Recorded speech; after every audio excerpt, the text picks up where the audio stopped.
For 30 days, I let artificial intelligence control my life. Not just guide it, not just assist me, but control it. And what started as a simple productivity experiment turned into something that felt disturbingly close to surrendering autonomy.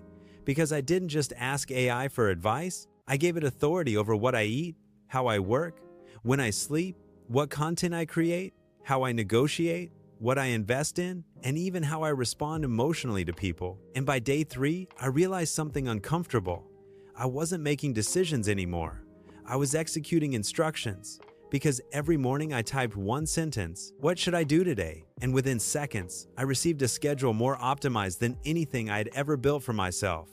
Structured work blocks down to the minute, calorie, calculated meals, algorithmically optimized posting times, psychologically framed negotiation scripts, and performance predictions based on my past behavior. And the terrifying part wasn't that it worked, it was that it worked better than me. Because my productivity doubled in the first week.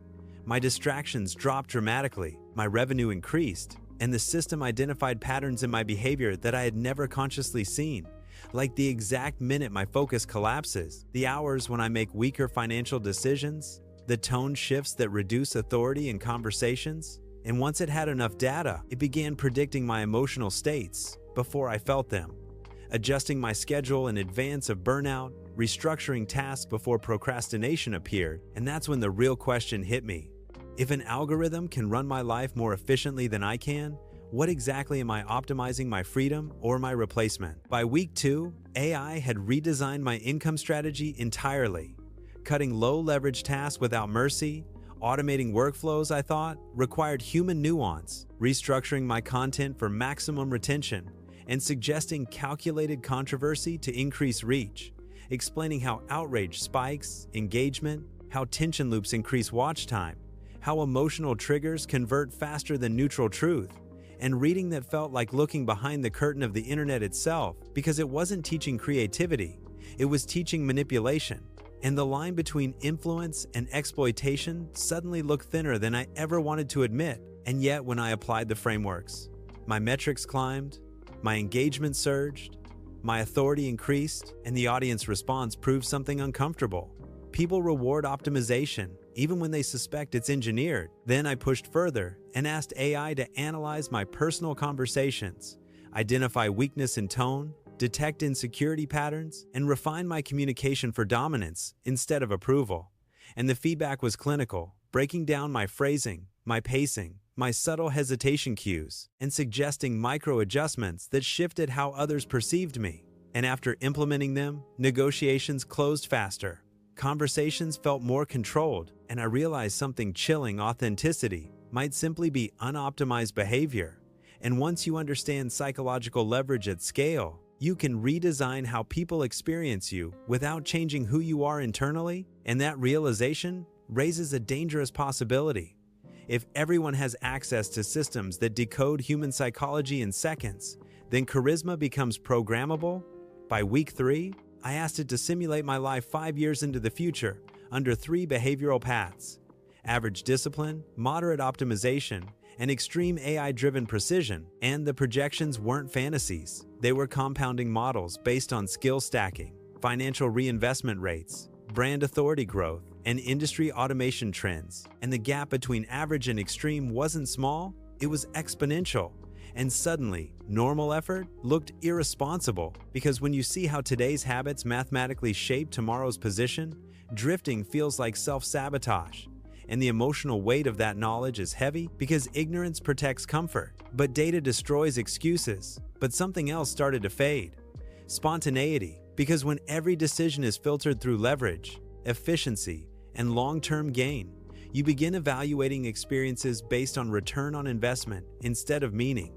Asking not, "Do I enjoy this?" but, "Does this optimize my trajectory?" And that mindset builds empires but quietly erodes unpredictability. And I began wondering whether a perfectly optimized life is just a polished cage. Because if AI can anticipate your impulses, restructure your weaknesses, and maximize your outputs, then the only unpredictable variable left is your refusal to follow it. On day 28, I shut it off for 24 hours. No prompts, no optimization, no predictive modeling.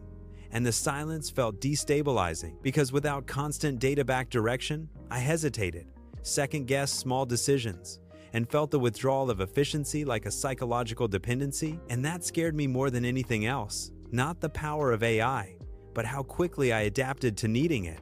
Because dependency rarely feels like weakness. It feels like improvement, and the better the system performs, the more justified the reliance becomes.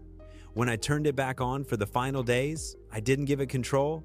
I demanded collaboration, asking for probabilities instead of commands, options instead of instructions. And that shift changed everything. Because AI is not dangerous when it enhances human agency, it becomes dangerous when it replaces human judgment without resistance. And maybe the future won't be humans versus machines, but optimized humans versus unoptimized humans, those who leverage intelligence, amplification, and those who cling to instinct alone. And that divide could be more powerful than any technological revolution before it. But here is where the controversy deepens. Because what happens when corporations adopt the same behavioral optimization systems at scale, analyzing employees in real time, predicting burnout, forecasting performance dips, restructuring incentives dynamically, and quietly nudging behavior without individuals fully realizing they are being optimized? Because if I willingly surrendered control for 30 days and felt the psychological shift, imagine entire populations living inside invisible feedback loops designed to maximize output, engagement, and compliance. And suddenly, the experiment stops being personal and becomes societal.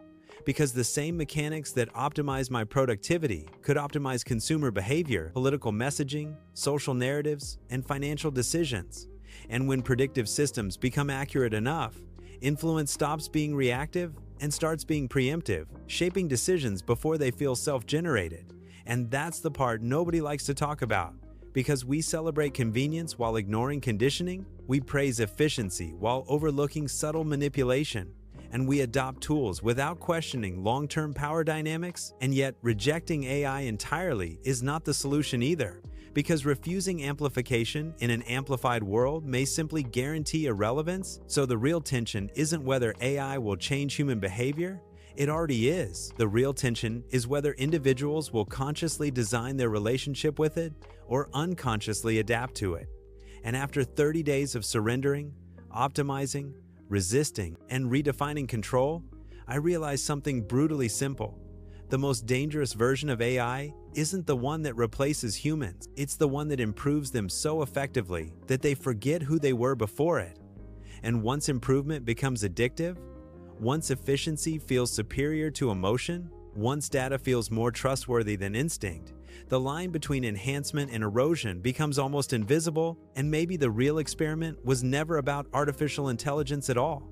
Maybe it was about confronting how predictable we already are, how algorithmic our habits have always been, and how easily we trade autonomy for advantage when the results are measurable. Because in the end, the system didn't force me to change. It showed me what I could become. And that mirror is either empowering or terrifying, depending on whether you're ready to compete with a version of yourself that thinks in probabilities instead of excuses. And maybe the most unsettling realization came after the experiment officially ended. Because even when I reclaimed control, I noticed that my brain had changed. I was thinking in systems, measuring trade-offs automatically, analyzing conversations in real time, calculating opportunity costs subconsciously. And that's when it hit me that AI doesn't just optimize your schedule, it rewires your perception of reality. It trains you to see life as inputs and outputs, cause and effect, leverage and loss. And once you adopt that lens, you can't fully unsee it, which raises a final, uncomfortable question. If artificial intelligence teaches humans to think more like machines in order to compete in a machine-amplified world, are we evolving into something more powerful? Or are we slowly compressing the chaotic, emotional, irrational parts of ourselves that made us human in the first place? Because progress always feels empowering in the short term. But history shows that every powerful tool reshapes identity long before society understands the cost. And this time, the tool isn't external, it's cognitive. It sits inside your workflow, your strategy, your thinking patterns. And whether that becomes liberation or subtle surrender might depend on one brutal decision. Are you using AI to build your future, or is it quietly designing you in the process?